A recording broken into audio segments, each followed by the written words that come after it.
Les paradis fiscaux au sein de l'Union européenne, le sujet est tabou sur le tapis rouge de Bruxelles depuis des années. Et pourtant, avant même que les chefs d'État et de gouvernement se réunissent, il y a déjà un consensus. Même les deux pays montrés du doigt pour leurs secrets bancaires sont d'accord. Le Luxembourg et l'Autriche ne veulent pas être les mauvais élèves. Le Luxembourg a défini sa position il y a un mois. Nous allons abandonner le secret bancaire et nous diriger vers l'échange automatique des informations que nous voulons introduire au 1er janvier 2015. C'est un mauvais jour pour les fraudeurs fiscaux parce que nous allons désormais travailler tous ensemble. Je pense que nous devrions parvenir à l'échange des données d'ici à la fin de l'année. L'Autriche et le Luxembourg bénéficient depuis 2003 d'une dérogation, car une loi européenne sur les échanges automatiques d'informations bancaires est déjà instaurée.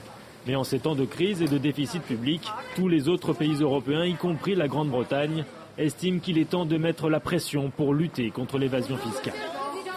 Pourquoi ce consensus? Parce que quand il y a des déficits à résorber, quand il y a de la recette fiscale à trouver, mieux vaut aller chercher celle qui se dissimule que d'aller demander à ceux qui payent des impôts d'en payer davantage. C'est un principe à la fois de justice et de bonne gestion. Ils doivent payer des impôts ceux qui n'en payent pas. Sur la table, deux grandes questions vont être abordées. D'abord, la portée des échanges automatiques d'informations qui pourraient être étendus aux autres revenus d'épargne, tels que l'assurance vie. Ensuite, renégocier les accords fiscaux avec les pays tiers. Ils sont 5, la Suisse, mais aussi Andorre, Monaco, Saint-Marin et le Liechtenstein. L'Autriche et le Luxembourg ont prévenu, la levée de leurs secrets bancaires en dépend. Pas question que leurs banques se retrouvent moins compétitives. Le sommet doit se conclure en fin d'après-midi.